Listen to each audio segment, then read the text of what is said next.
Leveling endlessly with the strongest system. Chapter 11. Ridiculous. You've gained the amount of EXP necessary to level up.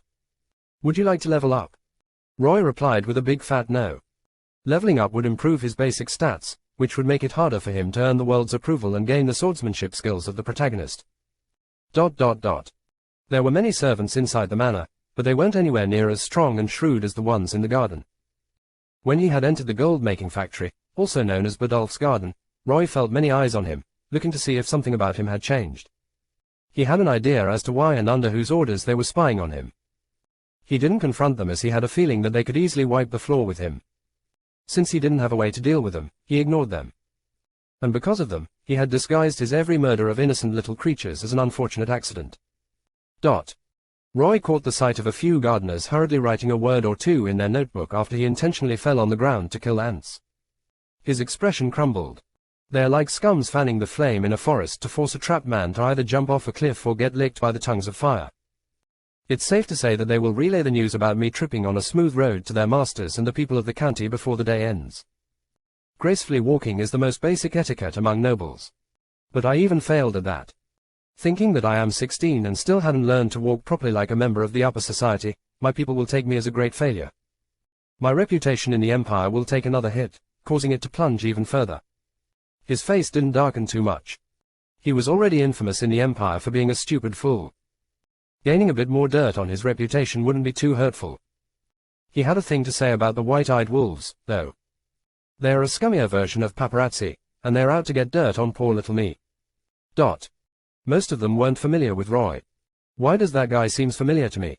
Where had I seen him before? I remember seeing him following behind Victoria like a servant. He also is in a few dozens of my memories. However, he still noticed a few familiar faces among them, such as the man leaning on the tree 17 steps away from him and taking notes. He was someone he had seen around Victoria Badolf many times. He also remembered seeing that middle-aged man popping up in his surroundings many times in the past whenever he stepped out of the room. This person started spying on him a few days after his mother died. He connected the dots and came to a sudden realization that all the suffering he had endured so far was caused by Victoria, his evil witch of a stepmother. He must have been spying on me ever since I was a child under the orders of Victoria, my two-faced stepmother. He was a hard-working man. Roy had to give that to him. Right then, a stray memory propelled itself to the front of his mind like a rocket. Bomb! Roy's vision blurred for a moment before clearing up. But in that single second, he had seen and felt more than what he could explain in a minute. The memory was about the old Roy catching sight of Victoria's maids giving pouches of silver to the servants and the kitchen master many times. Each time that happened, the way they treated him would become worse than normal. While they didn't harm him physically, they ignored him and his every call, treating him like he was thin air and didn't exist. What utter horror! The way they mentally tortured the child like old Roy was worse than beating up a person. TSK. Roy clicked his tongue. I must say, she's a true bitch to me. The dirty little actions the kitchen master and the servants had taken against me so far also instigated by her. He got a better understanding of Victoria, who had royal blood running in her veins.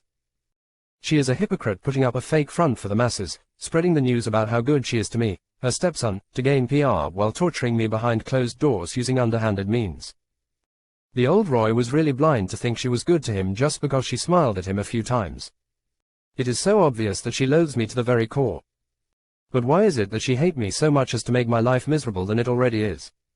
Maybe it's because I didn't pop out of her hole, lol. She is worse than my other stepmother, Layla. She is indifferent to me, but at least I don't remember her plotting against me. Roy had no doubt about them being servants of Victoria. Count Badolf had little to no interest in him and was indifferent to his life and death. He didn't care about the well-being of this son of his, leaving that task up to Roy's two stepmothers. Layla was as indifferent to him as Badolf. Hence, the young man didn't doubt that the people spying on him were only Victoria's followers. But he felt a bit pained knowing the Count didn't care about the fact that this wife of his had little to no respect for his youngest son's privacy. What a useless father.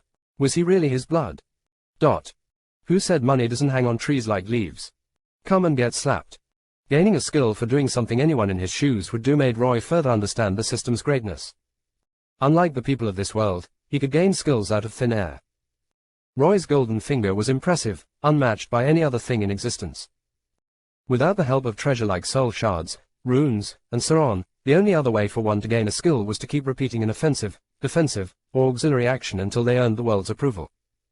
Such events hadn't happened more than a few thousand times in the far west, even though it had a large population numbering a few billion.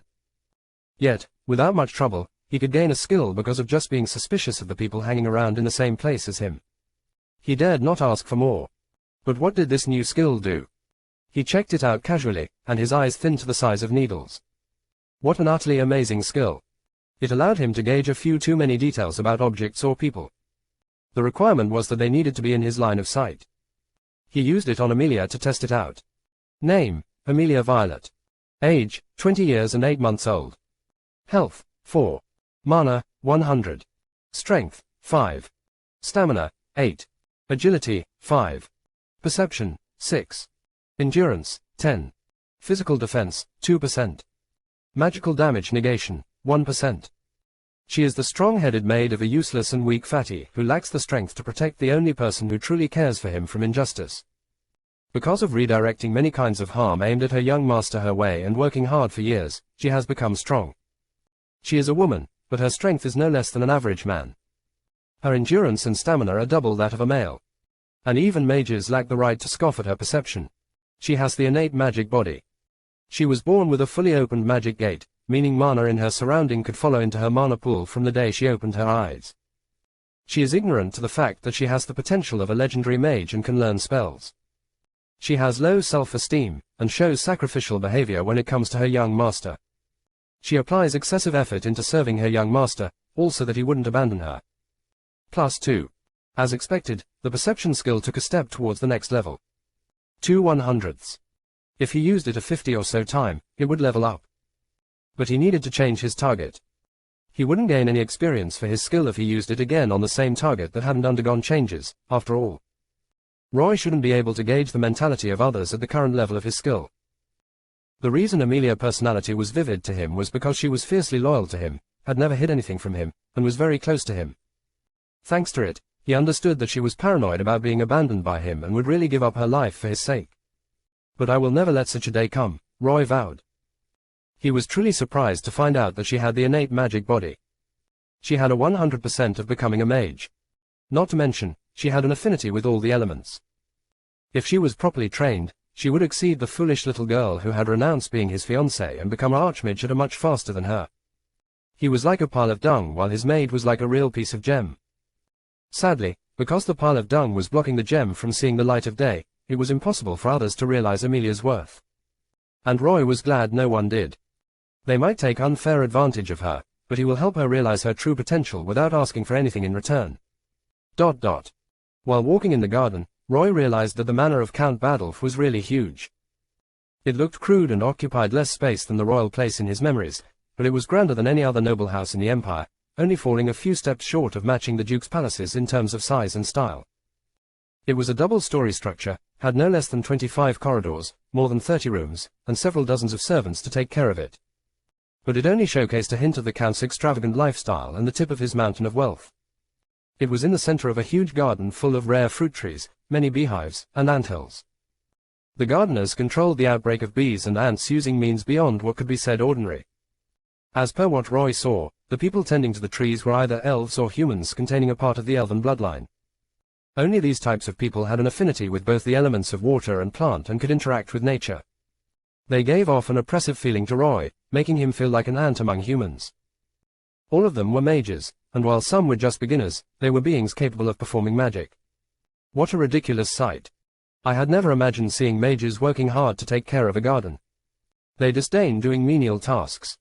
Yet, here they are, doing the work of a gardener. It wasn't without a reason that Roy was surprised. Mages doing the menial task was something unheard of, but such a sight was vivid in the garden that the Count was paying him a hefty sum for their services. The pay must be so good that they didn't mind tending to the Count's garden. They had the magic to make vegetation flourish. They could also communicate with magic trees, helping them feel happy by communicating with them and telling them a story, watering them when they're thirsty, and feeding them when they're hungry at the right time. Such actions helped them grow at a far faster rate than anywhere else in the empire. The Count had an eye for talent, and such mages were the best type of people to take care of his garden in which he only grew rare consumables. You've taken 30 steps. You get plus 0.3, plus 0.9 stamina, 1.2 endurance. You've taken 50 steps. You've gained plus 0.2 strength, plus 0.6 stamina, 0.9 endurance. You've taken 100 steps. Your strength has increased to 4 points. Your stamina has increased to 3 points. Your endurance has increased to 3.5 points. You've gained the skill, walking. Walking, passive. Increase your balance by 50%, makes it harder for you to fall. Roy only had one thing to say. Ridiculous. Make it 2. Absolutely ridiculous.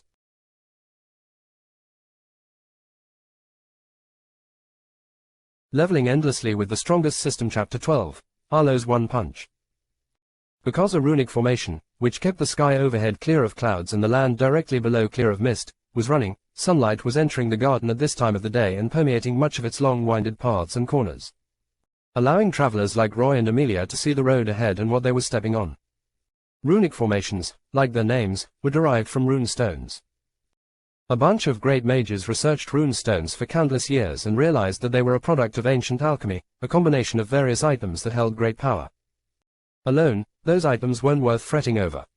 But once an alchemist joins them into one piece, they become the most desired runic stones. But the art of ancient alchemy had become a part of lost history unknown years ago. The alchemy of today was limited not only to recipes of runic stones, but also the materials needed to make them. Creatures and ores of time ancients were no longer seen in these lands, making many alchemy recipes of day-old utterly useless. Alchemists were few and the least desired job of many, for alchemy was hard, and only a chosen few stood at its peak, overseeing the world from their mighty mage towers. There were many types of formation. Some were capable of creating pillars of fire. Others could create a shield huge and sturdy enough to block out a rain of arrows and fireballs. But they all had two things in common. And that was their ranking system and their need of countless mana stones to run properly. Depending on their strength and effects, they were divided into 5 ranks, starting from rank 5 and going up to rank 1. Rank 5 runic formations were the weakest while rank 1 were the strongest. There weren't many formations capable of changing the environment of a selected area as per a person's desire on a large scale, but each one of them was above rank 3.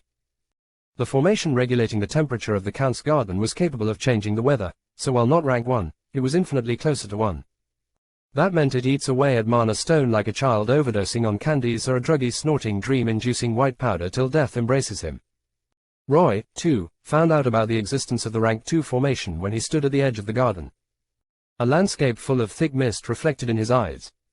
By just taking a single step, he will leave a bright and sunny garden and enter a cold, damp, and dark road sparsely brightened by the street lamps. Is the Count so rich he doesn't need to fret over the cost of running a weather-changing formation all the time to keep his garden looking pretty and his house warm? Roy really didn't want to call Count Badolf his father, so he mentioned him by his title instead. That man might be his biological father, but he wasn't spiritually. Add on the fact that Badolf didn't visit old Roy one last time after he fell inside the pond, and you'll get why Roy Fisher was reluctant to call him father. The vegetation in the Count's garden is of a magical nature. They need sunlight daily to survive. If they go without it for more than 24 hours, they will begin withering, becoming closer to death. It would take lots of resources to revive them then. The cost will be more than that of running the formation to fulfill their need for sunlight.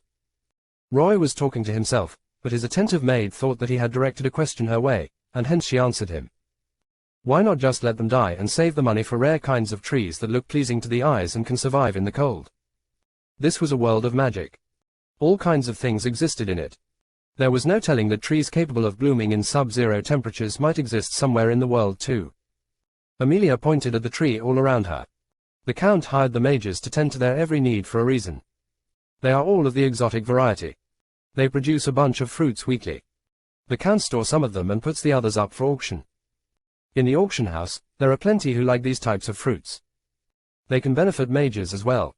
So they cost quite a lot. You can say the amount earned from selling them far outweighs the cost of running the formation and the monthly expenditures used on taking care of the garden. It seems like Amelia is knowledgeable about what goes on around in the Count's house. Good for me. The Count was one greedy man. He wasn't satisfied with only exotic tea leaf selling business, so he opened a magic fruit selling business. Was he a knight of the empire or a businessman? Ah yes, he was an ambitious Count looking out to pile more gold over his mountain of wealth. It's the mage's job to maximize the profit and minimize the losses of their lord by keeping them well fed, but they only get to enjoy the leftover bones he throws their way. My father, I'm cringing because of calling him that, is a success-oriented cunning man. The morning is quite misty. The road to our destination is long, cold, and barely illuminated, not suitable to be treaded. How about we come back at another time? Amelia was reluctant to see her just-recovered young master go to that place to train. It would be better if he just went back and had tea and cookies for breakfast. Roy turned to Amelia. You can go back if you want to, but I won't. If I let an environment unsuitable for training stop me, I'm afraid I'll not step out of my brother's shadow in this life. Or rather, he was too curious about the extent of his golden finger's capability to go back. Who would want to train in the cold?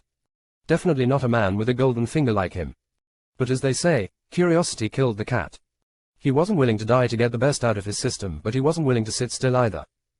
I don't have anything to do at this time of the day. So I will go wherever you go. Roy stepped out the barrier, stopping the cold and mist from marching into the garden and the huge manor in the center. Amelia, of course, followed after him. Roy didn't stop her. She was adamant about being with him, and he didn't have it in him to sternly tell this silly lass off. It was cold and all, but if he could bear it with his teeth clenched, then Amelia, who was far more stronger than him physically and magically, could bear it too, without much effort. In their relationship, he was the weaker party. Sigh tilde. The closet Roy got to the training ground for nights, the denser the mist in his path became, to the point it was hard to see what was 5 meters in front. Deep inside the mist is a man too bold. Not only is he bald but also bold, a one and only piece. Knowing not what it means to fear, he laughs at the fierce sword. Paying a few copper to the miserable spirits, he forces the creation of clouds. Hidden in him, he pops open a few jars worth 3 days' worth of meal. Such luxury, who dares to dream? Breaking the Count's rule the first thing in the morning, he casually have a sip of the good old ale. A cheap one, straight from the pub's musky wine cellar. Why do I feel this masterpiece of mine is missing something? Did I forgot to add something? Ah yes. He hides not out of fear of getting caught, but out of choice. The day had just begun, but someone has started drinking already. A pot of cheap ale from the pub down the alley was emptied by the man in a mere moment, who considered it a luxury. Where did it go? Inside his tummy. But some leaked out of his nose as he choked on it midway. The man was fearless, so he drank another pot as if he hadn't just almost crooked to death because of the smelly and stingy piss-like ale. He was a man that lived life the hardcore way. But he had a problem. He wasn't a good drunk. It's not like he tortured poor souls with his fists like the drunk rowdy do. But listening to his poem was worse than that.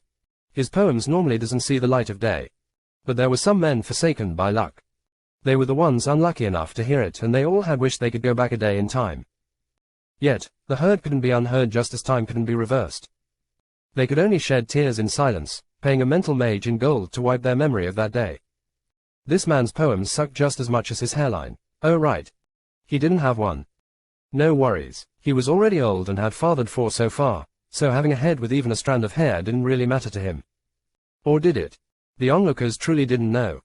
But they were sure if the Count found out about the man's deeds, he would be better off dead. Huh. Am I hearing things? Who would come here at this time of the day? The drunk man became confused after he heard the sound of footsteps. Although drunk and blurry-eyed, he could tell 2 lost souls were approaching him. One has heavy footsteps. So maybe they're dressed in full armor. The others are light. An assassin or a petite girl. Without even looking, the man determined what they could be just from the sound of their footsteps. He was, undoubtedly, a first-grade knight with stats numbering in the hundreds. Curiosity got the best of him and he looked up, only to see the people he least expected to come here. The man didn't expect anyone to come here at this time of the day. The knight of the county usually come to the training hall at evening. It was, after all, at that time that the county's formation would activate its environmental changing function, which would in turn make the temperature in the training ground bearable for half-naked to swing their swords, yell louder than dogs and run a dozen to hundreds of miles no less faster than regular horses. What are you doing here? The man was taken aback to see Badolf's youngest son intrude upon his territory at the most unexpected time. This wasn't a place for a sickly youth like him. Roy didn't answer him immediately. His current reality was far different than the past. He was the Count's son. He wasn't obliged to offer an answer to just anyone, especially to a man who looked like a kidnapper. Roy eyed his maid. Who is he? She leaned close to him, bringing along with her a scent Roy found pretty pleasant, before whispering in his ears. He is your uncle. Roy coughed and eyed the man from head to toe suspiciously. For the first time, he was having a hard time believing his beloved maid's words. Such an ugly man, He definitely can't be my mother's brother. Roy didn't want to judge others by their appearance. But he couldn't help it. Comparing himself to the man was like comparing a pile of dung to a mountain of garbage. With no eyebrows and hair on his head and a body more than 2 meters tall, that man stood at the opposite side of human aesthetic. His mother was known for her beauty. No way in hell did she have a bandit-looking baldy as her brother. As Roy guessed, the bald man was his new body's fraternal uncle. And he didn't have a good first impression of his father. So naturally he didn't see this man in a good light either. Apples doesn't fall from the tree. A rotten apple corrupts all. One scumbag in the family usually means the entire family is made of scums. Uncle, I'm here to train, he answered coolly. Here to train? You? Arlo gaped at Roy, his eyes widening. He was sure he wasn't hearing things. This kid who hadn't ran a mile in his life was up so early to swing a sword like he really means it. Had the sun rose from the west today? What was going on? Yes, it's as you've heard. Brushing past death helped me realize how ridiculously weak I am. Just slipping into a pond at night almost took my life. Luckily, I had a capable maid by my side, taking care of me day and night. I would have parted ways with the living if not for her lowering my fever. I've gained newfound motivation to better myself, so I am here to try my hands at swordsmanship. Roy had long prepared an excuse to explain his sudden changes to anyone curious. He didn't expect there to be many. After all, he was almost non-existent to the people of this family. They didn't care about his life and death, waiting for him to rot to death at his room that was more like a cage. All right, I believe you. The training ground are open for you until I say otherwise. You must remember, however, motivation will help you take the first step towards success, but only consistency, conviction and hard work will take you a mile ahead. If you have talent for something but don't work hard, you'll at best be mediocre at it with 1,000 if not 10,000 above you. Roy could feel it. This man was giving him advice without any ill intention. He was nothing like Badolf. I will last long enough to stand before your grave as a proud swordsman, old man. Roy mumbled beneath his breath. But the man's eyes twitched, clearly indicating he had caught the words of the boy. Instead of lashing out, he chuckled and closed his eyes. Why are you getting drunk so early in the morning, though? Don't you know? Too much of this stuff can be bad for your kidneys. It might give you an early ticket to the far-off plane. Hearing what he said, Arlo coughed. The far-off plane the boy was talking about, was it not the afterlife? Was this boy obsessed with talking about death with a man he hadn't seen in a while? He casually threw the empty and full pots up. Gravity came into play, pulling him down. The drunkenness in his eyes evaporated in the blink of an eye as if magic. Whoosh! Whoosh! Whoosh! His fists shot out like rapid-fire cannons, so fast that Roy and Amelia only saw thousands of blurry pictures of his outstretched arms in the air. Roy swore the world was lagging. Bam! Bam! Bam! Most of the sound cancelled each other. The ones they heard came as the afterimages dispersed. Along with that, the evidence of his crime turned to thin air. He punched out again. This time, the force behind this attack of his was so great that it created a disastrous shockwave that blasted away every drop of ale, its scent, the mist, and the ashes of the pot from this area, leaving only his nephew and the maid beside him unhurt. He had great strength and great control over his strength. Wine. What wine? Said the man in a bewildered tone as he smiled at the boy and his maid who were rooted in their place. Whether it was out of fear or awe, only they knew. Ding. Ability level too low. You can't inspect him. Roy used his skill with the man in his vision, but he failed to get any information on him. Weren't we talking about how good the weather is? Ha ha ha. Roy laughed out loud. Internally, he swallowed his saliva. Fuck. This man is unknown times powerful than me. I better not step on his nerves. Yes, we were. This be a good time to train. Weren't you here for that? Hurry up and get to work. Young men shouldn't dilly-dally. That's what old men like me should do, Kuhei. I will gladly let you rot. Please excuse us. Roy's tone became more humbler after seeing the ridiculousness the man was capable of. The man, who had already laid down and had his back to them, nonchalantly waved his hand as if giving him the permission to not stand at his head. Roe grabbed his petrified maid and went away, not bothering to look back at the scene of the land getting invaded by the swirling mist. They didn't know someone was crying with his head in his hands. My 4 copper worth of wine. It has all gone to waste. Damn it all. After acting cool to impress the kid, Arlo cried tears of blood, feeling as if his soul had left his body.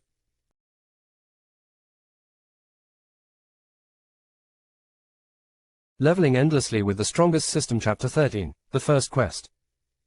The training ground was identical to a stadium in terms of size and shape, but in terms of looks, it was a mile too behind. The ground was uneven, having many pits and bumps in the shape of rocks protruding from the ground. It was like a wild jungle, dangerous for any untrained man to be in. It was hard for Amelia to walk here. A single misstep and she might fall and hurt herself grievously. So it must be harder for her master than it is for her, right? No, it wasn't. To her surprise, he was freely walking through this mess of terrain as if he was taking a stroll in the park. Still, instead of keeping a check on where she was stepping, she kept her eyes on him. She was ready to help him at any moment. Roy could feel someone's protective gaze on his back. He guessed it was his maid. Only she would be mad enough to look at a meatball like him in such a way in a place that could become her deathbed. Ah! It was Amelia that tripped over the bump on the ground she had overlooked and lost her balance, falling sideways. In the corner of her vision appeared a jagged stone. Her head was about to hit it. She closed her eyes out of fear. She knew how she would end up if it really happened.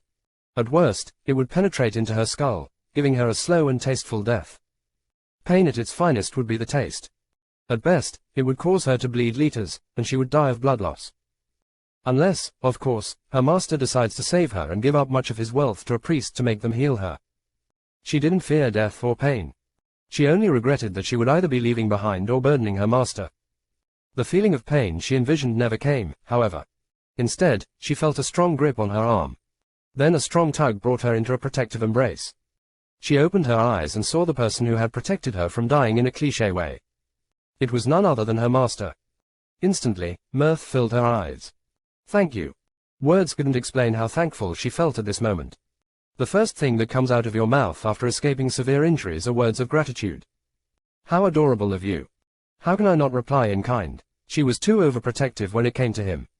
Roy really wanted to scold her so that she would better take care of herself, but he didn't let his temper get the best of him. Hiding his real intention, Roy smiled sweetly at her. You are welcome.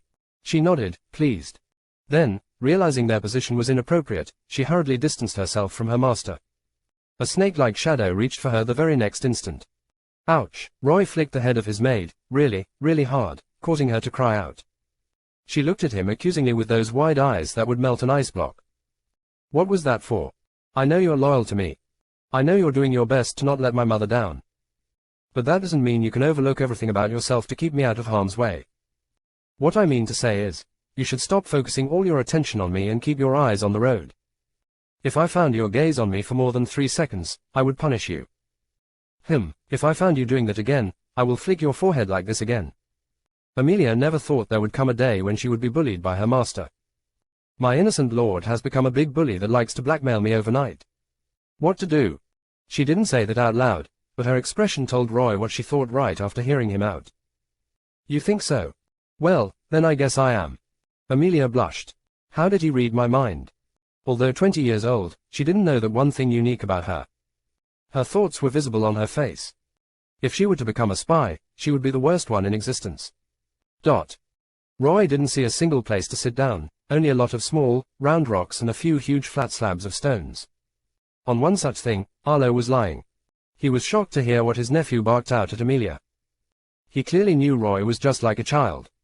He didn't know how to scold others, much less blackmail them for their own good. On top of that, what he said went against the norm of the empire. Every slave was meant to die for their master. No noble would go out of their own way to tell a slave to be less attentive to their needs. Just what was going on? Why had he changed so much? And why am I finding myself liking him more than I liked him in the past? Is it really as he had told me? Almost dying had brought a great change in him. A good change.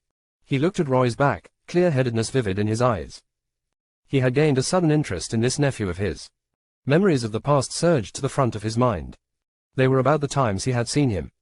The first time he came here was when he was very young, only 4 years old. Badolf brought him here to check if he had any potential to become a weapon master. After finding out he had a completely shut gate of aura, he left satisfied. Gate of aura is like the magic gate.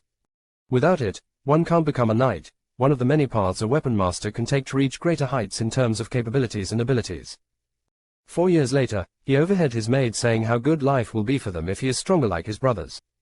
He went out in search of strength, not knowing what it was. Fate brought him to my doorstep. So, I allowed him entry. Who would have thought that no one, not even the trainees, would teach him a thing and bully him back to the manor in mere minutes? If not for that vow, I would have hammered some sense into their scummy bones. This is the third time he has come here to train. I wonder how long he will last this time. Since long ago, Arlo wanted to look after this boy. There was, however, a huge wall stopping him from being too welcoming to the boy. If that hadn't happened and everything was simple, how good it would have been. The county would have gained an archmage. Alas, his betrayal and his fear have pushed the child born under the Conqueror's star far, far away from his glorious fate. Only the wind heard what he said, thankfully. Roy didn't have the strength to hold anything too heavy. Basically, going for anything made out of steel would make him look silly. He didn't want to make a fool out of himself in front of his maid. So, he grabbed the hilt of a wooden sword and pulled it out of the rack like Excalibur. Indeed, it is as you've imagined. He was using 2 hands to hold up a wooden sword the size of his short piggy legs. This new body of mine is really holding me back in all sorts of ways. The moment he truly held it in his 2 hands with his own strength, a warm feeling seeped into his flesh. It was one he had never felt before. He didn't understand how, but some kind of strength was transferring over to him from the sword. You've equipped a wooden sword. Strength +2. His strength stat increased from 3.5 to 5.5. The warm feeling didn't seem to be going away. It was like a permanent buff. A better check it himself told him that it had brought some changes to him. The best part was, it wasn't just his imagination. He found that out after slashing the puppet with his sword, causing it to budge a little. Not only Amelia was surprised but also Arlo. The puppets here might be made out of straws, but they were in the center of a runic formation. It increased their defense to an unbelievably high level, making it hard for trainees to break them or blast them away with their flashy moves. Only a person with strength above the norm would be able to make it budge. That meant Roy, who was known to be sickly, was slightly more stronger than an average man. You've met the condition to activate the resolve of the week to change for the better quest. Quest info. This is a repeatable hidden quest. Your task is to train your swordsmanship on the puppet. Goals. Slash the puppet, 0/10. Stab the puppet, 0/10. Land overhead strikes on the puppet, 0/10. Time limit. -24 hours. This quest will no longer be available to you after that. Rewards. Basic swordsmanship shard times 1 piece. Minor increase in your strength. Minor increase in your stamina. Pa. Roy bombarded the puppet with sword attacks as if he had gone senile. He wasn't actually raging. He was just in a hurry to get the rewards for completing the quest. Let's overlook the increase in his stats he would get from completing the quest. The basic swordsmanship shard would improve his swordsmanship directly. It was good enough to fan the fire of greed in his heart. Your stamina has temporarily decreased to 2 points. Slash the puppet, 7/10. Stab the puppet, 8/10. Land overhead strikes on the puppet, 5/10. As he continued to abuse the puppet, causing its hair like straws to fall left and right, some minutes passed. Your stamina has temporarily decreased to 1.8 points. Please take a rest before you fall flat on the ground. He felt tired out of his mind. His bones had already started crying out, creaking at every turn. What more could he expect from a body that was getting wasted away laying on a comfortable and soft bed? However, he didn't stop swinging his sword. He would be a fool to rest any time before these precious 24 hours. Pa. It sounded indecent, like he was slapping a bitch's butt, but he was just having his way with the puppet. Well, that also sounded kinda indecent. Slash the puppet, 10/10. Stab the puppet, 10/10. Land overhead strikes on the puppet, 10/10. You've completed the quest, resolve of the week to change for the better. You get street plus 0.5, stamina plus 0.4. Because Roy was already in contact with the warm feeling temporarily strengthening him, he didn't fail to feel something similarly grand appearing inside him out of thin air and ingraining with his flesh and bones, increasing his stamina and power. Unlike the warm feeling which was like a buff, this one was greedily devoured by him to permanently increase the quality of his body. If he let go of the sword, his street would decrease by 2 points. But his recently gained 0.5 street points wouldn't go anywhere. Your strength has increased to 6 points. Because you're exhausted, you can only bring half of your strength. Roy hit the puppet again, but this time it didn't even budge. He was sweating all over and his breathing was uneven, showing how utterly exhausted he was. Your stamina has temporarily increased to 2.2 points. Now he could train for a while longer than he initially thought. But it wouldn't be long before he becomes unable to continue. Basic swordsmanship shard times 1 piece earned. You acquired extra rewards for completing a quest for the first time. You get plus 100 experience points, and stamina restoration martial manual. Roy's eyebrow raised like a crescent moon. What the heck? He had to work hard to get 10 EXP, but now he had gained 10 times for half the efforts. Simply unbelievable. The other extra reward was even better. It was a technique like no other.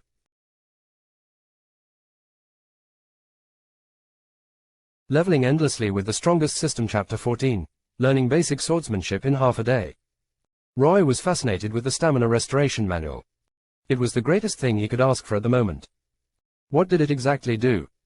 Well, it was a set of breathing techniques that would allow a person to restore their stamina rapidly and feel full of vitality no matter what they were doing.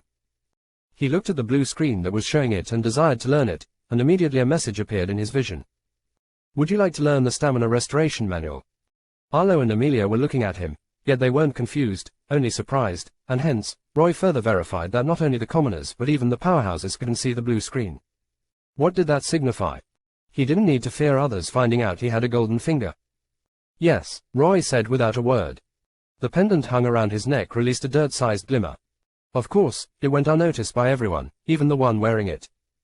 The next instant, out of nowhere, a huge amount of information drilled into Roy's mind. He had already become familiar with the piercing pain that would come when things like this happen, so he easily endured it. For what seemed like no more than a couple of seconds, he found the world in his eyes distorted.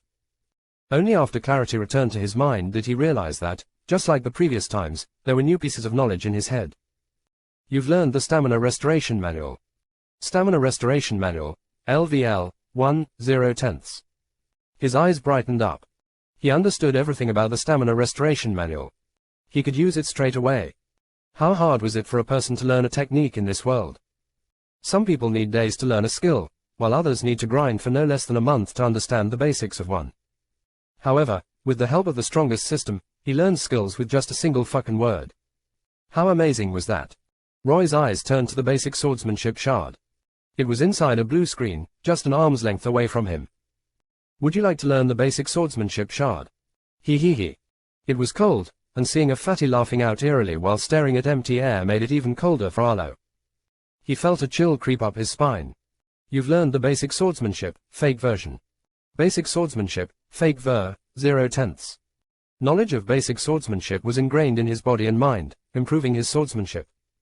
He was still no match for a person who had learned basic swordsmanship. But it had become possible for him to block a hit or two from one such swordsman. Roy realized another thing. Basic swordsmanship shard was like a low-level soul shard, although not as good as one. But as long as he gets 10 more, he would be able to advance his fake basic swordsmanship into real basic swordsmanship. It was the level of swordsmanship that an average swordsman would need a year to learn. And it would be 3 for those with worse talent than an average person. Although he had completed the hidden quest, it hadn't gone away. It had just refreshed, meaning he could complete it an infinite number of times within the next 23 hours and 45 minutes. The sad part was that the stats points he would get as a reward for completing it had reduced significantly. Big beads of sweat were forming on his forehead even in this cold temperature, sliding down his cheeks ever so often. Although it was cold, it didn't stop him from getting sweaty like a drenched dog. With the back of his hand, Roy wiped the sweat off his face. You've activated the Stamina Restoration Manual. The way he was breathing changed. The number of times he was breathing in half a minute had changed. The volume of the air he was inhaling and exhaling had also changed. Amelia didn't notice anything different about him. It isn't just her, Roy realized. Even an expert like Arlo, who was capable of changing the weather for around half a minute with a single punch, had failed to notice the change in him. You've restored 0.2 points of stamina. Stamina Restoration Manual, LVL, 1/0/1/10. You've restored 0.4 points of stamina. Stamina Restoration Manual, LVL, 1/0/3/10. The more he used it, the better he got at it. You've restored 0.5 points of stamina. Stamina Restoration Manual, LVL, 1/0/6/10. Roy found something inside him change. Your stamina has been restored up to 3.2 points. Vitality was coursing through him, exterminating the exhaustion haunting his every breath. To the surprise of the onlookers, he was no longer panting as heavily as before. Unlike a Giga Chad, he started to beat the meat for some sauce again. Pa. Your stamina has decreased to 2.6 points. Pa. Stamina restored to 3.2 points. Pa. Stamina decreased to 2.6. Pa. Stamina increased to 3.2 points. What the heck was going on? He had entered a state of perfect equilibrium. The amount of stamina he was losing every minute was equal to the amount of stamina he was restoring through using the stamina restoration manual. Pa. The sound of something getting spanked rapidly and furiously was louder than the howls of the wind. But it sounded as indecent as an S&M play. However, Arlo didn't let that stop him from finding out that Roy had gotten a little better at swinging the sword than just 10 or so minutes ago. He seems different today. It's like the thread holding him back has snapped, allowing his potential to come out of deep murky waters. Arlo didn't know why, but he became deeply interested in Roy. Slash the puppet, 10 out of 10. Stab the puppet, 10 out of 10. Land overhead strikes on the puppet, 10 out of 10. You've completed the quest, the resolve of the week to change for the better, for the second time. You acquired plus 0.3 street, plus 0.2 stamina, and a basic swordsmanship shard. Basic swordsmanship shard times 1 learned. Basic swordsmanship, fake ver, 1/10. The quest, the resolve of the week to change for the better, has refreshed. The reward you'll get from completing it has decreased. Roy didn't immediately start the third round. Why though? His cute little maid was looking over him like a mother hen while shivering in the cold. She had forced him to wear a furry jacket on top of thick clothes, but had forgotten to get more than a cotton coat over her one piece. Thud. He dropped the sword and immediately went up to her. Without as much as a word, he took the jacket off himself and stretched out his hand to give it to her, but instead of taking it, she confusedly looked at him, her pretty eyes blinking twice. Wear it, Roy said gently. What do you mean, my lord? Said the maid, bewilderment vivid in her eyes. A slave wearing the clothes of their master was unheard of. The old clothes of one's master were usually burned, not given away for others to wear. It wasn't a law and just something nobles did out of their own accord. Don't think too much about it. I took it off because I was afraid of ruining it while swinging the sword. And I'm giving it to you because I don't want to place it on the cold and dirty racks in the ground. I'm not that naive. It was clear to her that he was lying for her sake. Roy chuckled, keep it warm for me by wearing it, all right. She didn't want to decline him another time. Yes, I will. Thus, she gave him the answer he wanted to hear. Thanks, you're a wonderful lord. She smiled pleasantly as he helped her into his thick jacket. He had just taken it off. It was still warm with his body heat. Wearing it helped her stop shivering. She no longer felt as cold as before. More than the warm lapping at her was the warm filling her heart. I'm blessed to have him as my master, she mumbled beneath her breath. Witnessing the romance budding between his nephew and his maid, Arlo ate dog food. Day turned to dawn. But Roy didn't stop training. He slashed, stabbed, and landed overheaded strikes on the puppet no less than 1,000 times. Swinging the sword thousands of times should be nigh impossible for a fragile chicken like him. His body was too out of shape for him to do sword training. But he made the impossible possible, relying on his endurance. At least that was what Arlo thought. He didn't know that Roy managed to come so far, mainly relying on abusing the stamina restoration manual. But if his endurance hadn't increased to become better than an average man during training, he would have fallen unconscious long ago. His bones were literally crying each time he moved. The manual was capable of killing his exhaustion, but didn't do a thing about the pain piling up on him. He was ready to fall at any time. The good news was that he had gained enough sword shards to improve his fake basic swordsmanship to the next level. You possess basic swordsmanship shard times 13. Basic swordsmanship, fake ver, 5/10. Roy focused his eyes on the screen. Then, the number of his basic swordsmanship shard decreased rapidly. Basic swordsmanship shard consumed. Basic swordsmanship, fake ver, 6/10. Basic swordsmanship shard consumed. Basic swordsmanship, fake ver, 10 out of 10. Basic swordsmanship, fake version, has upgraded to basic swordsmanship, LVL, 1/0/100. Swing and stab has been created. Chop and overhead strike has been created. Pound has been created. Swing and stab, LVL, 1, increased damage dealt by 10% when you thrust your sword. Chop, LVL, 1, increased damage dealt by 10% when you move your sword vertically. Slash, LVL, 1, increased damage dealt by 10% when you move your sword horizontally. Overhead strike, increased damage dealt by 10% when you land a hit on your opponent's temple. Pound, increased damage dealt by 10% when you slap your opponent with your sword. Roy felt as if he had gained a year's worth of swordsmanship knowledge in an instant. Ridiculous. Absolutely ridiculous.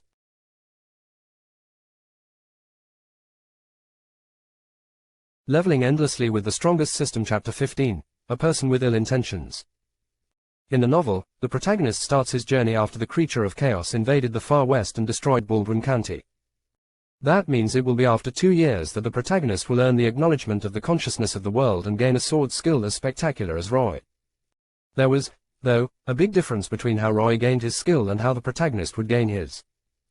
Roy had learned a skill similar to the ones the world, itself, would bestow upon the protagonist without earning anyone's acknowledgement. The protagonist's skill increased the damage he dealt with his sword to others by 50%. Roy's did way less damage. However, Roy thought his skills were still better than the protagonist. Why, one might think. Unlike the protagonist's skill, his could evolve. He could increase their effect by leveling up his basic swordsmanship. I have gained a lot of experience points for the stamina restoration skill during training. I should level it up now. Stamina Restoration Manual, LVL, 1, 230 tenths. He had more than enough EXP to level it up to level 2. Upgrade. 10 experience points decreased. And then immediately, the Stamina Restoration Manual on the blue screen shone. Stamina Restoration Manual, LVL 1 right pointing arrow LVL 2. You can restore stamina points 10% faster than before. The 10% increase might not seem much, but it was a game changer. It would be especially helpful if he were in a drawn-out battle with an opponent of equal skills. Roy looked at the screen again. And found out that he could level it up again. Stamina Restoration Manual, LVL, 2, 221 hundredths. Upgrade again. Stamina Restoration Manual, LVL 1 right pointing arrow LVL 3. You can restore stamina points 20% faster than before. You can transfer 10% of your stamina to another person instantly. You can only do that once per day. To upgrade it another time, he needed 500 points. He only had 120. Wow, Roy exclaimed. He couldn't help it. Only mages or weapon masters could do something like transferring their energy to others. But he, who wasn't both, could also do it. Roy only had an only thing to say. This skill of his was too much. He read through his character sheet again. Name, Roy. Age, 16 years and 9 months old. Express points, 310. Power level, body tempering stage 0 level, 0 tenths express. Health, 2. Mana, 0. Strength, 9.8. Stamina, 7.4. Agility, 1. Perception, 5.5. Endurance, 6.8. Physical defense, 1.36%. Magical damage negation, 0.76%. The maximum limit of the basic stats of level 0 body tempering stage normies was 10. Only a few dared to achieve such perfection before tempering their body. One could count the number of people who could do that in 2 hands. Those who didn't die or weren't killed before realizing their potential all went on to become legends. In the novel, the number increased to 11 after the protagonist made his appearance. However, Roy was close to becoming one such person himself. And he would have if the rewards he was getting for completing the repeatable quest hadn't decreased to a bare minimum. Most of the time, it didn't give him even a single basic swordsmanship shard. It did give him plenty of experience points. It also increased 3 of his basic stats in 3 figures many times. But there was a twist to it too. The 3 figures were behind a fucking decimal. Still, compared to where he had been, his current state was way better. There was no denying it.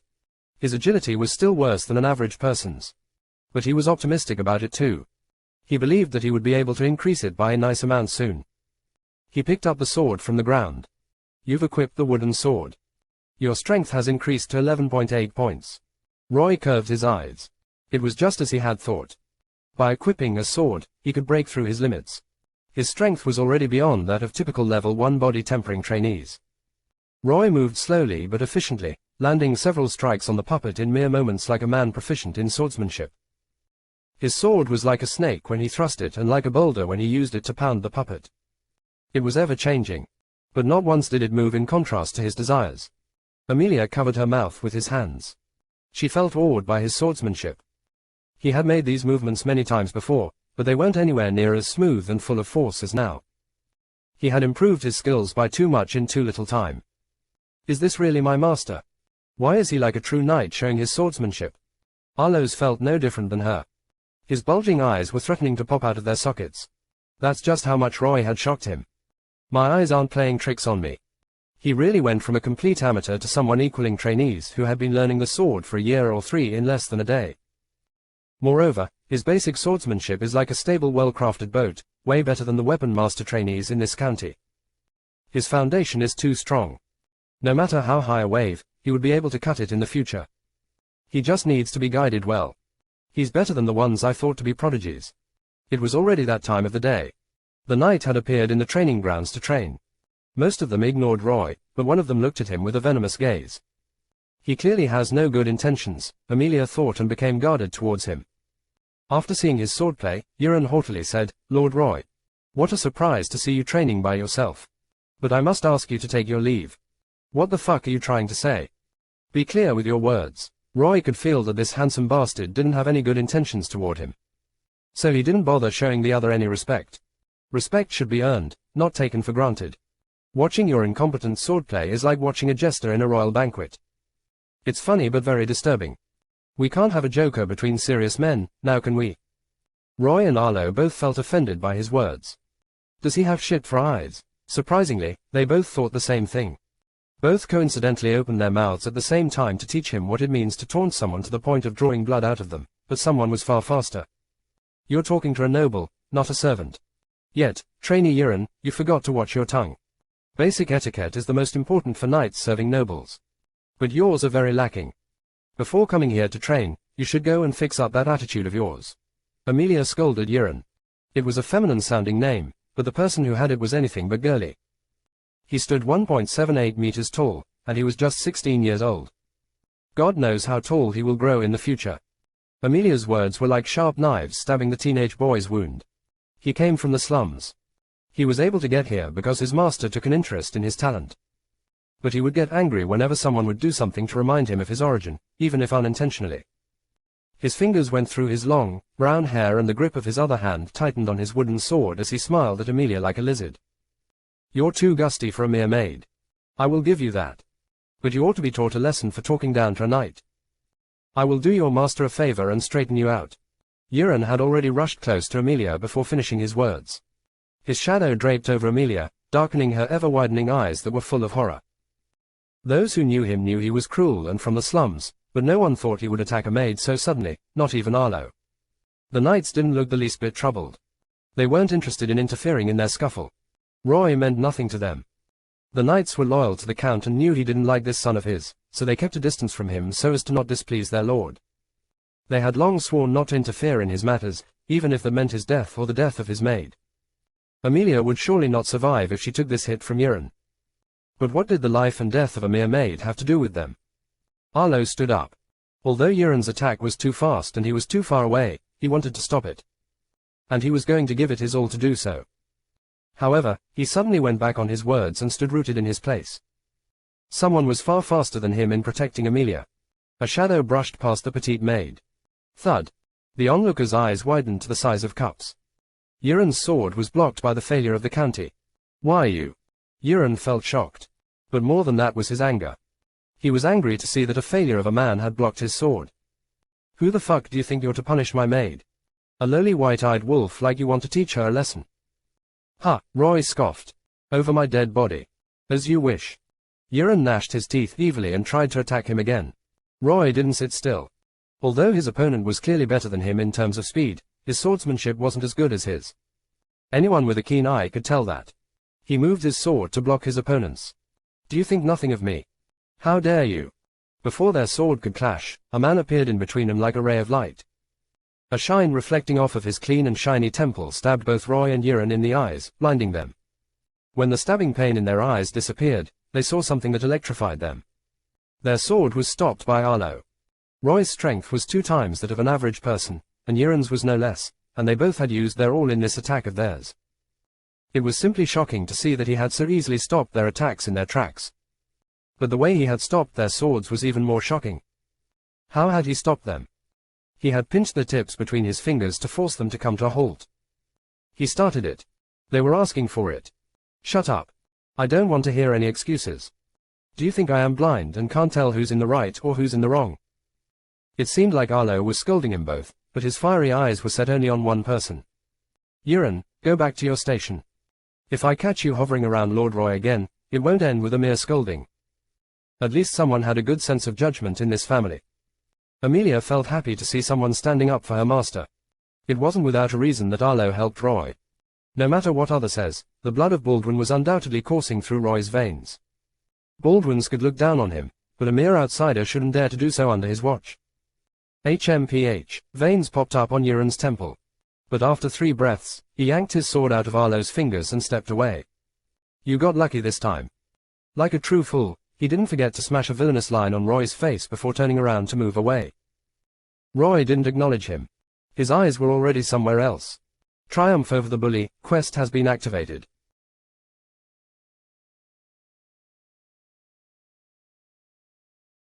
Leveling endlessly with the strongest system. Chapter 16, Roy vs. Yiren. Triumph over the bully, quest has been activated. Quest info. Yiren, a follower of Badulf's eldest son, had come to find trouble with the third son of Count Badulf. Yiren is from the slums. He had lived in harsh conditions ever since he was young. But his life couldn't be said to be hard. He was stronger than kids his age. He bullied the ones on the street, stealing what they earned through begging. He had stolen from countless people and killed dozens, old and young, in the process. He wants to show his loyalty to the next count by crippling Roy. Unable to get to Roy, he aimed his sword at his maid. But somehow, she survived. But he isn't the type to stop after a mere warning. He will use underhanded means to break the last thread supporting Roy as soon as he gets a chance. And then aim for Roy. Goals. Defeat Yiren, the Cruel. Time limit. -1 hour. This quest will no longer be available to you after that. Rewards. -100 EXP. Mini surprise box. After Arlo intervened between them and stopped them, Roy had lost interest in fighting Yiren. But after getting a quest that would give him a hell lot of EXP, his desire to beat the shit out of Yiren wasn't only reignited, but also blazed to the sky. Let's see his stats first. You've used Perception, level 1, on Yiren. Name, Yiren Boodledon. Age, 16 years and 4 months old. Level, Peak of Body Tempering Stage LVL 3. Health, 12. Mana, 0. Strength, 12. Stamina, 8. Agility, 7. Perception, 5.4. Endurance, 12. Physical defense, 2.4%. Magical damage negation, 1.34%. +2. Perception, level 1, 3/100th EXP. Just inspecting a body tempering trainee had given him 2 points for the skill. How lucky. He isn't great. His stats are similar to a goblin's. Maybe it's because he's my eldest lackey. There's no need to back down in the face of this swine. Roy made his judgment and prepared for battle. Where do you think you're going? He took off his glove and hurled it at Yiren so fastly and smoothly that no one was able to react in time. They could only trace it with their eyes. With a wide-opened mouth, they watched it fly through the air and slap its target on the back of his head before sliding down. Yiren stopped walking. He cranked his neck to the side and looked at Roy over his shoulder, the desire to eat him alive blazing his brown eyes red. What is the meaning of this? He said through gritted teeth. Are you illiterate to the point where you don't know how men of status issue a challenge? Pick it up if you're a man. Let's fight with our honor on the line. Roy pointed his sword at Yiren, urging him to man up and fight him. Nobles could issue a fight to anyone by slapping them with their gloves. Actually, slapping wasn't necessary. Just throwing it close to a certain someone was enough. But Roy wanted to shake up his opponent before the battle. Thus, he chose to slap him. Yiren bent down and picked up the glove that was keeping Roy's hand warm and had the insignia of the Baldwin on it. Except. Arlo came in between them. Do you know what such a battle signifies?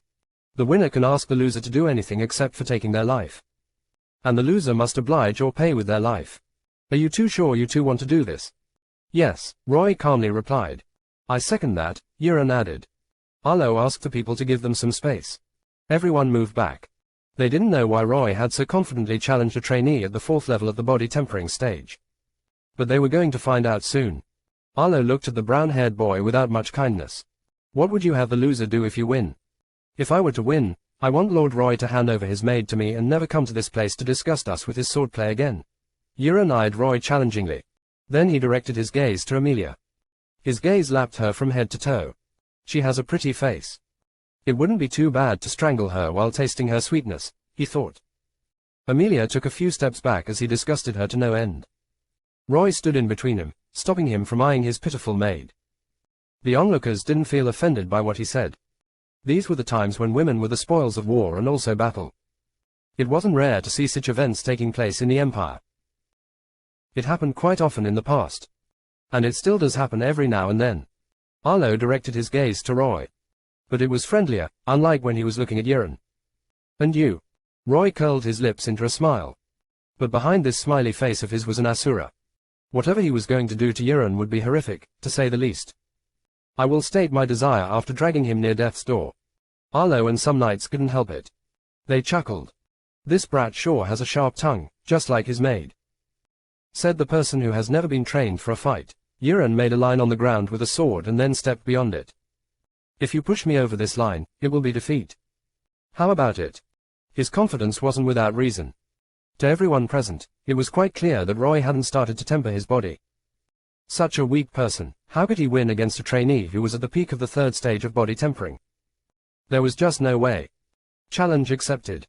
Just don't regret it after you lose. Roy welcomed his taunt with an open arm.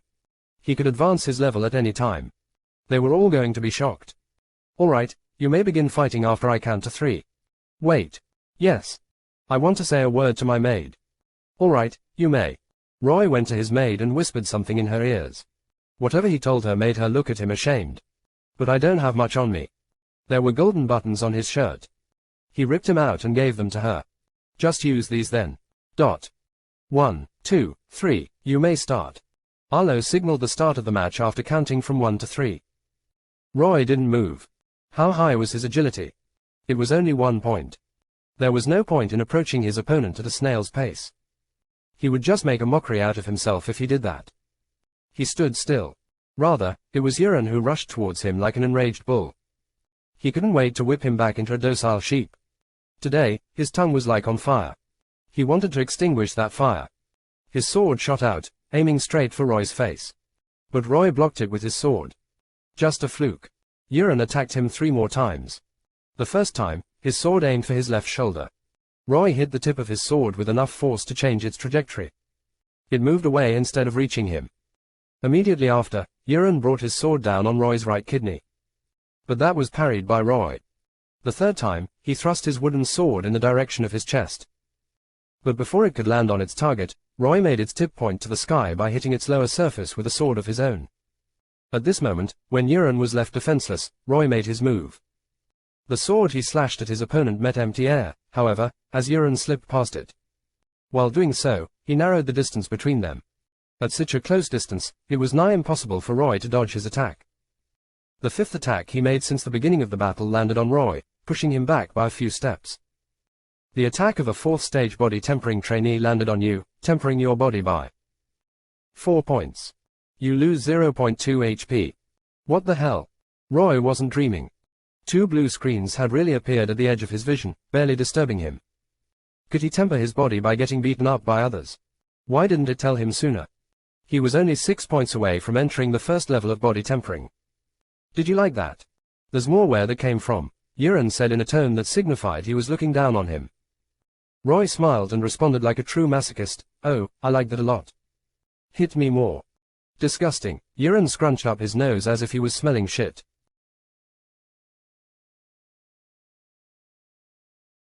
Leveling endlessly with the strongest system. Chapter 17. Roy shocking the gods by wiping the floor, pun intended. They exchanged moves again. The battle wasn't about who landed how many hits. Unless one fainted or surrendered, the fight wasn't gonna end. This time what the onlookers witnessed could only be described as a one-sided beating. Yuren landed not 1 but 2 hits on Roy, bruising another 2 areas of his body. Now, there were bruises on his upper and lower body. The only place left intact was his face. Still, Roy endured this pain for the sake of a wonderful future. Yuren hit you. You've already eaten an attack of such might once. Your body's tempered by 3 points. Yuren hit you. You've already eaten an attack of such might twice. Your body's tempered by 2 points. Roy smiled. He was only 1 EXP from leveling them.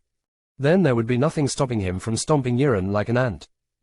How can you smile after getting beaten so badly? Just drop dead already, Yuren shouted. He had fought many in the slums. but none of them could endure more than 2 disastrous blows to their vitals. Yet, even though he hit the places that hurt the most, he didn't fall. No. He refused to fall down, facing a lowly person like him.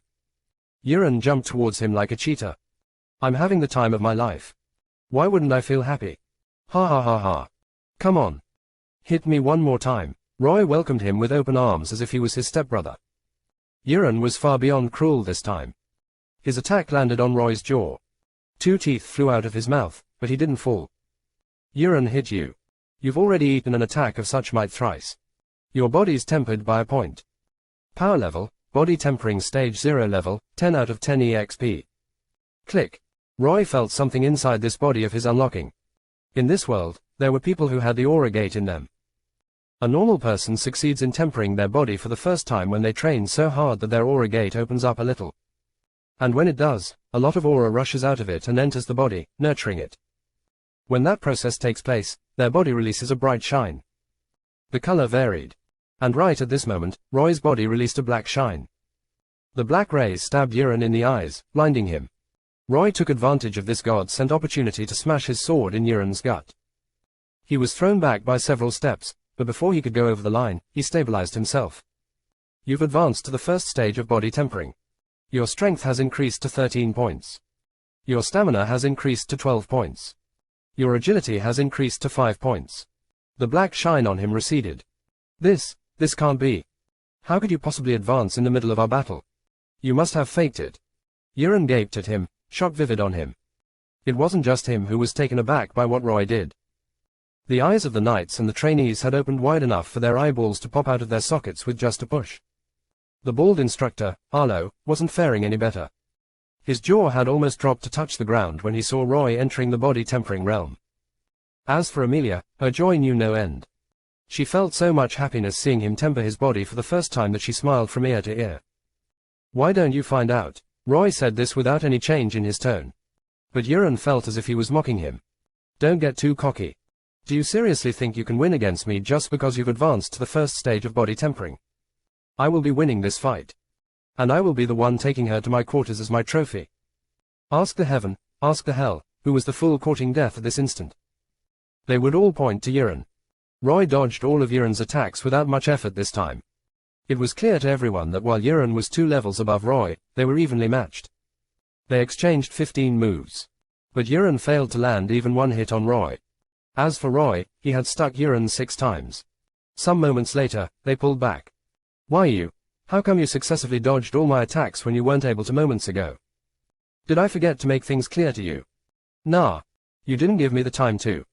The only reason you managed to hit me was that I allowed it. And now you're of no use to me. Forget about hitting me. It would be a surprise if your sword brushed past my clothes. Roy said calmly. But the changes taking place in him was no less than violent than a tsunami. Bullshit. Yuren tried to shoot him down, but what Roy said next made so much sense that he couldn't do anything else but shut up.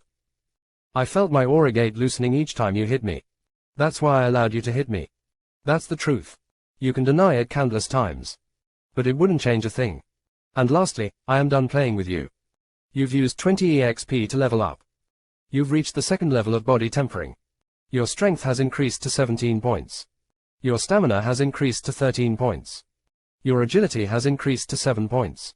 You gained 1 stat point and 1 skill point. Am I seeing things?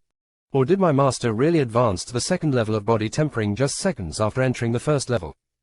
The silly maid was confused. And she looked so pitiful that the bald man couldn't offer himself as a tool to blow away his, and everyone's confusion. Just pinch me. I'm really scared of needles and pinches. If I yell, it means that what we are seeing isn't a result of mass hallucination. Without a doubt, Amelia pinched Arlo. A woof. And without a doubt, he barked out loud like a drowning dog. They were like people struck by a bolt out of the blue when Roy reached the 2nd stage of body tempering. But their expression took an even greater change when the shine on him intensified to the next level. You've used 30 EXP to level up. You've reached the 3rd level of body tempering. Your strength has increased to 19 points. Your stamina has increased to 16 points. Your agility has increased to 9.9 points. You gained 1 stat points and 1 skill point. Level up again and again, Roy shouted in his mind. He reached the 3rd stage just like that. But his power level is still increasing. Holy fuck. Had a god blessed him with a miracle. You've used 100 EXP to level up. You've reached the 4th level of body tempering. Your strength has increased to 23 points. Your stamina has increased to 22 points. Your agility has increased to 14 points. You gained 1 stat points and 1 skill point. This has never happened in history. This is the first time shit like this has happened. Holy fuck. He's released an even more intense shine. That's the shine only those who are advancing to the 5th stage can produce. His power level is rising. You've used 150 EXP to level up. You've reached the 5th level of body tempering. Your strength has increased to 27 points. Your stamina has increased to 25 points. Your agility has increased to 17 points. You 1 stat points and 1 skill point. He opened his aura gate halfway in a single hour. Unprecedented. What he has done today can't be rivaled by anyone in the past, present, and future. Roy only had 10 express left. He couldn't level up anymore. Roy looked at Yiren cheekily. You said I wouldn't win against you because you were 2 levels above me. Then, how about now? Yiren didn't say a thing. He didn't know what to say for a while. But thereafter, he broke down. Ha ha ha ha. And started laughing like a maniac. I trained day and night for 6 years to reach the peak of the 3rd stage of body tempering. For the last year, I've been stuck at that place, unable to advance. Yet, even then, I thought I wasn't that bad. But you didn't do shit. Yet you surpassed me and reached the 5th stage. Is this the difference between a noble and a commoner? It must be. You are lucky to have the Count's blood in your veins. That's the only reason you'll win this fight. The Count was once a commoner too. Roy attacked Yiren, who was able to read the trajectory of his attack. He internally became happy. Roy was 2 levels above him. But his skills weren't as good as theirs. Yiren could tell that Roy's slash would move from his upper right to his lower left. Since the trajectory of his sword was obvious to him, he could dodge it. The moment he moved out of the trajectory of Roy's sword was also the moment he fell into a trap carefully prepared by Roy. Roy's sword took a U-turn in the middle of the road and smashed Yiren's face. He rolled in the air like a fucking cyclone, and 6 of his teeth flew out of his mouth. With a dull thud, he landed close to the line he had drawn. With just a single attack, Roy had made him bleed from his nose, ears, and mouth. There was a huge difference between the strength of a level 5 noble and a level 3 trainee. Otherwise, he wouldn't need 250 points to reach level 5 from level 3 when he only used 60 points to go from level 1 to 3. The winner is Roy, Arlo announced. The knights and the trainees cheered for Roy. He had put up a good show for them. He deserved these voices of praise. No, the battle still hasn't ended. It won't end until he crawls over the line or announces his surrender, Roy said as he smashed his sword on Yiren's butt. Aye aye sir. Roy didn't let him complete his sentence. 2 more teeth flew out of Yiren's mouth. What was hell on earth? Yiren was experiencing it at this moment. Roy didn't let him end the match because he was good training material for him. What did that mean? Landed a slash on Yiren. The slash skill has seen slight improvement. Dot. Dot. Dot. Landed an overhead strike on Yiren. The overhead strike skill has seen slight improvement. It would be too weird to just beat him. You fucking tramp, my brother took pity on you and brought you into this house. We fed you and clothed you. But after growing up, you dared to bite the hands that feed you. How shameless of you. So, Roy cursed him while beating him. He didn't let Yiren crawl over the line he had drawn, nor did he let him announce his defeat. He intentionally dislocated his jaw too. He couldn't let this piggy bank escape him. Forget about me. I know there are many in this house who look down on me. But what did my maid ever do wrong to you? You want to fuck her to death? Ha ha ha ha. You can eat as much shit as you want. But you can't speak carelessly. There are consequences for what you say. Think twice when speaking to your acquaintance. And think 100 times when speaking to a person in power. Otherwise. This time I will leave you alive, but the next time you say shit to me or my maid, I will push you into the embrace of death. Roy really did what he said. Under the eyes of the knights and trainees, he beat Yiren near death's door. My master, please stop. You don't need to dirty your hand with his blood. Since you say so, I will. And he only stopped because Amelia hugged him from behind and begged him to not kill him. Arlo gulped. This kid didn't only have a fiery tongue but also a cruel soul. He wasn't wrong. Roy was an orphan who was abandoned by his father and then God. He had a lot of anger bottled up inside him. You've won. What do you want to demand from him? I won't ask for much. Just don't send him to the infirmary or let anyone heal him for 3 days. Roy replied. This was worse than taking Yiren to the gallows. He needed immediate medical care. If he didn't get any, his wounds would fester. At best, he would become a cripple for life. No matter what magic, nothing would be able to heal him. At worst, he would die within the next 3 days. The people in the training ground talked to each other. Lord Roy was no longer a waste of space. He was a cruel tyrant, the likes of which sent chills down their spines. They dared not look at him disrespectfully anymore. Arlo replied, "Consider it done. A woman shouldn't be in a place with half-naked men." Roy grabbed Amelia's hand and took her away.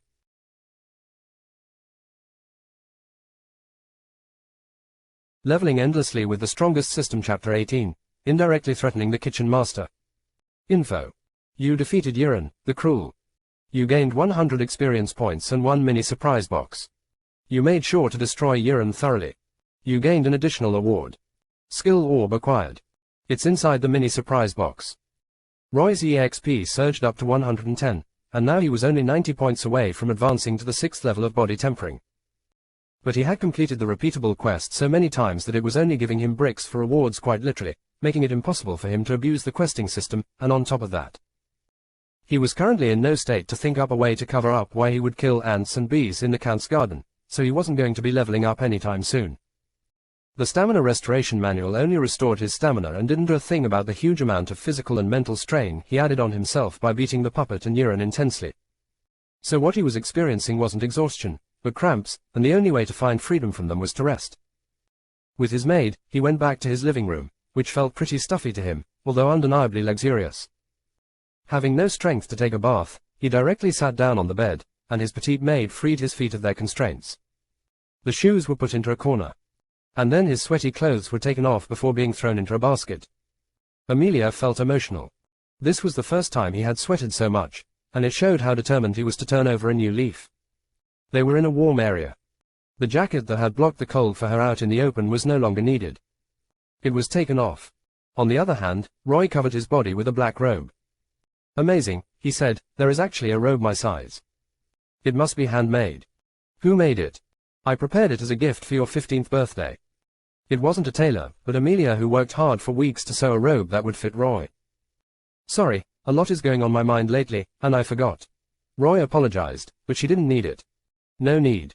I never told you. Back then, he wouldn't have understood. Amelia was the type that did good deeds without announcing a thing. She wasn't doing good for the sake of gaining attraction, but out of the goodness of her heart. Knock, knock. Come in. Roy gave him permission, and in came the person who knocked on the door.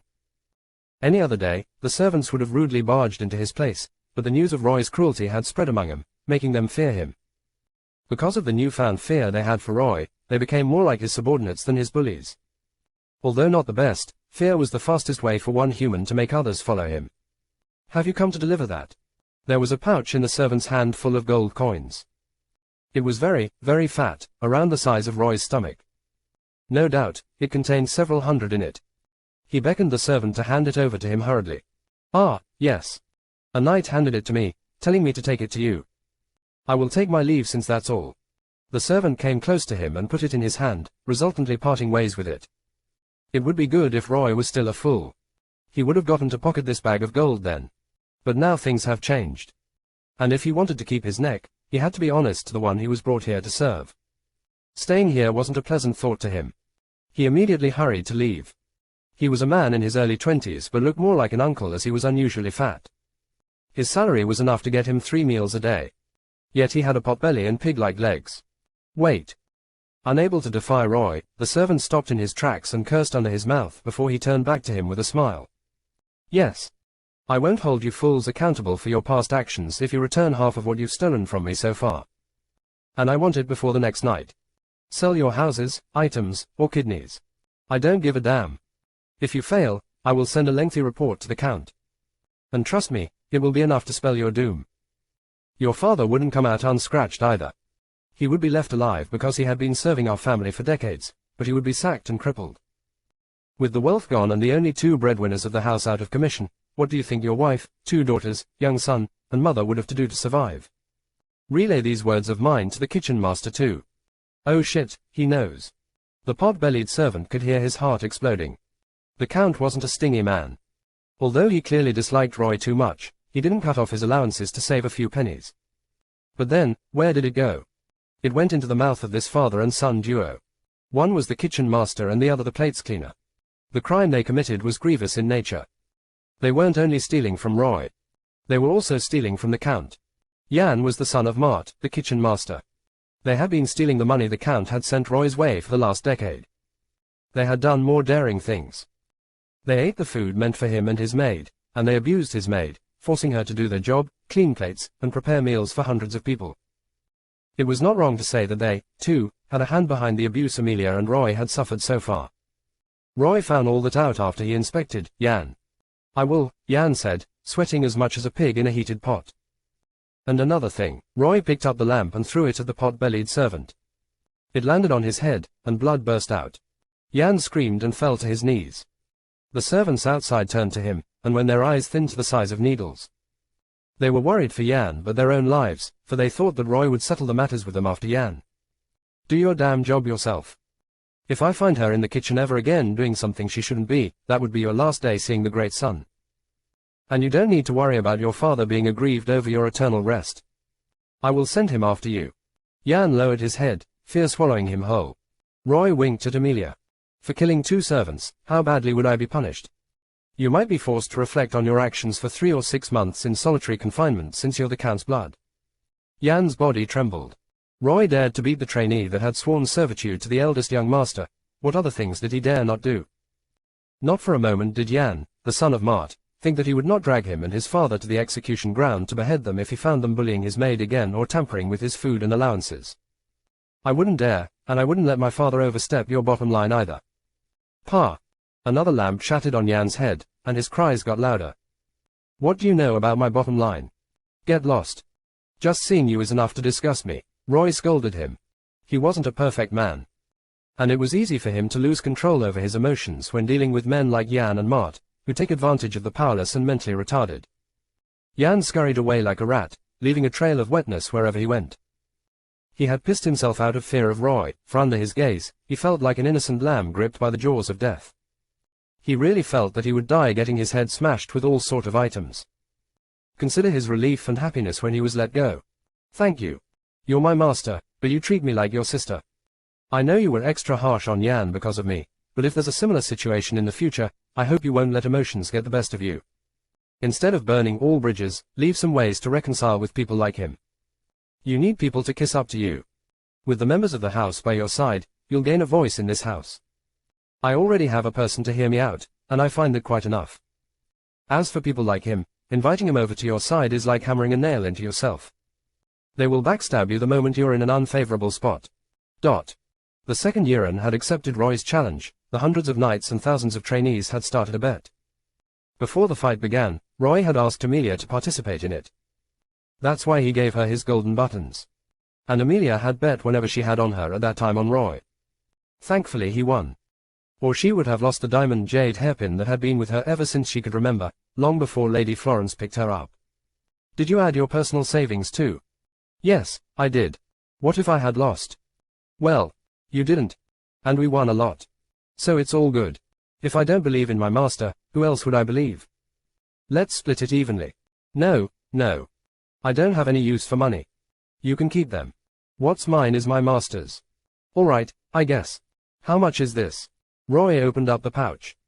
What they saw inside was a world of yellow. "This is too much. We've struck gold. We've become rich," Roy exclaimed. Amelia giggled, her laugh nothing less than a soothing melody to the soul. "Everyone had bet that Yiren would defeat you. But I was the only one that bet that you would win. And because you won, we made hundreds of gold coins. I still can't forget the look of jealousy the knights and trainees had directed by the way when I picked up the pouch jiggling with gold. They were watching me as if they wanted to do nothing more than loot me like bandits. You are deserving of a reward." Roy forced a handful of gold coins on Amelia. "With these coins jiggling in my purse, I would become the target of ill intention. It will be safer for me if they are with you." Amelia tried to return the coins back to him, but Roy gently curled up her fingers and pushed back her hand. "Just hide them in your bosom, and no one will find out." These words came out of Roy's mouth naturally. Unlike the old Roy, he wasn't a virgin. Amelia's face turned beet red like a ripped tomato as she blushed. Not knowing how to respond to him, she pocketed the coins and changed the topic. What would you like to eat? I will leave it up to you to order mine and your favorite dishes from the best restaurants in the county. Don't disappoint me. I won't, my master. Amelia went away to do the things Roy requested. As for Roy, he got his long-awaited alone time.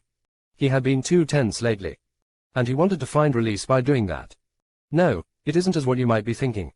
He took out something, but it wasn't his wand but a blue screen. It showed a box. With just a thought, the box inside the screen vanished, and out of thin air, a box materialized next to Roy. Unwrapping, it came first. Roy wasn't good at tying or untying shoelaces. So he ripped apart the ribbons and stopped him from opening the box lid. Opened mini surprise box.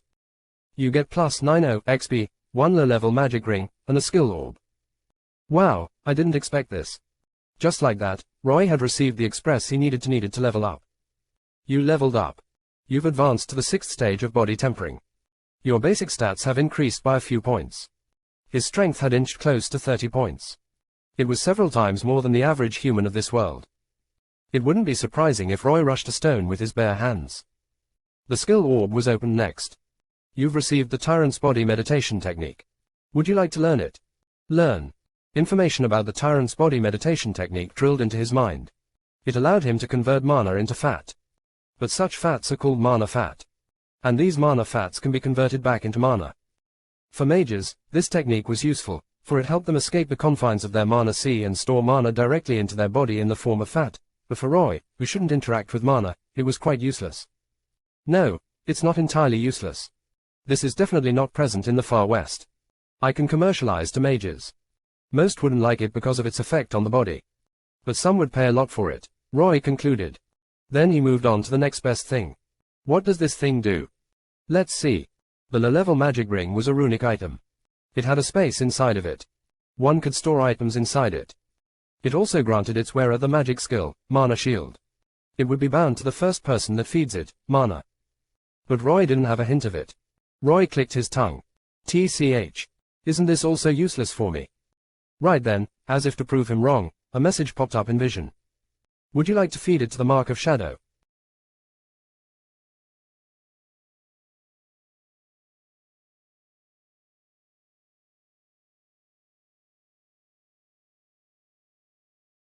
Leveling endlessly with the strongest system. Chapter 20, The Master of Shadows, Ninum.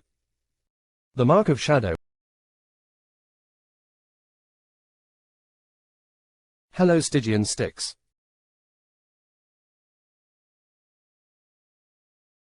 Hello. Leveling endlessly with the strongest system. Chapter 19, Announcement.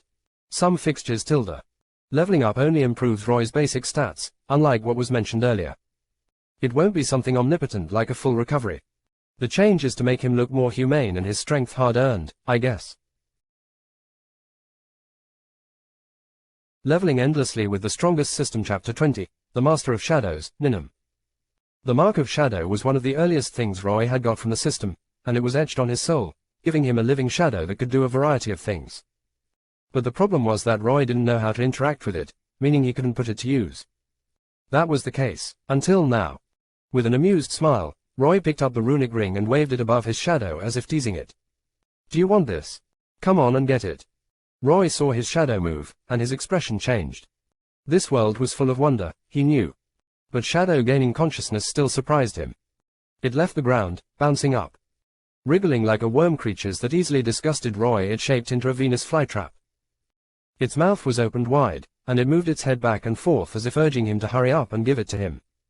Roy, too, was looking forward to the benefits he would get from it, so he threw the runic ring in its mouth. Almost instantly, its mouth closed. And then, Roy heard a gulp. The embodiment of the Mark of Shadow has swallowed a low-level runic item. Runic items were divided into different grades. From weakest to strongest, they were low-level, high-level, rank 5, rank 4, rank 3, rank 2, rank 1, and divine rank. It was very common for low-level and high-level runic items to appear in the local market of the county, but even the worst one was worth 1,000 gold coins. Rank 5 to rank 3 items weren't plenty. They only appear in auction houses. As for rank 1 and rank 2 runic items, they existed, but it was pretty hard to get them. They were either the heirloom of families with a history of more than 100 to 1,000 years or belonged to the Magic Association or the Weapon Master Association. Of course, not all runic items were unearthed. If you are lucky, you can stumble upon them. The living shadow has digested the runic item, producing the subspace and mana wall ethereal spells and acquiring its memories. What would you like to do with them? Weave the 2 spells into my soul and show me the memories. You'll witness the memory of the ring as the living shadow threads the 2 ethereal spells on your soul. The ring had a complex origin. It was the token of love given to Ninum by his fiancée. Ninum was the head of the mountain clan many centuries ago. He was the great shadow sorcerer, but of course, he wasn't born great. Kiara, the love of his life, was killed. To avenge her, he dabbled in forbidden sorcery, giving life to his shadow. He experimented for decades, discovering ways to raise one's own shadow. He stripped himself of his shadow. The shadow was divided into 6. Each was nourished to the level of an archmage. Only then did he dare to face the Master of the Depth, the killer of Kiara. The Master of the Depth was a cruel entity, terrorizing the far west in days bygone. Ninum had to combine forces with his 6 shadows to subdue it. Even then, he wasn't strong enough to kill it, for it could only be pierced by the whole trident. It was owned by the King of Merman. He had an old score to settle with the Master of the Depth, so he joined hands with Ninum. And finally, the subdued Master of the Depth was killed. But Ninum was too injured. Separating the shadow from his body came at a high cost, limiting his lifespan to just 50 years. Sitting across his wife's grave, he breathed his last. The memories ended there. Roy snapped back to reality, his body all sweaty. For the first time, Roy questioned the existence of the system. Just what was it? Why was the mark of shadow similar to the forbidden sorcery of Ninum? How did this ring end up here? That was a mystery in itself. You witnessed the life of Ninum. You get +1 skill point. Ding! The ethereal spells Subspace and Mana Wall have joined with your soul. Your soul slot is nearly full. You only have 2 left. A burning feeling emerged on Roy's hands. He looked down and saw strange marks appearing in the center of his palms. It was as if a hot rod was being pressed there, engraving a brand. The burning feeling vanished, but 2 tattoos were left on him. You can now activate them by pouring the world energy into their insignia. One of the tattoos was like a box, while the other was like a brick. They seemed silly but gave off an air of mystery. So there are the insignia of Subspace and Mana Wall. Sadly, I can't use them until I become a weapon master. He didn't have world energy. And he wasn't going to get it until he advanced to the rank of weapon master. It was still 4 levels away. So, for now, these 2 spells couldn't be used by him. Amelia returned. Roy was sweaty from head to toe. Seeing him like that bothered her. She wet a towel and wiped his body with it gently. He didn't stop her, even though he was capable of washing himself. A pretty-faced maid servicing him was the reward he deserved for working so hard. He took it with a smile.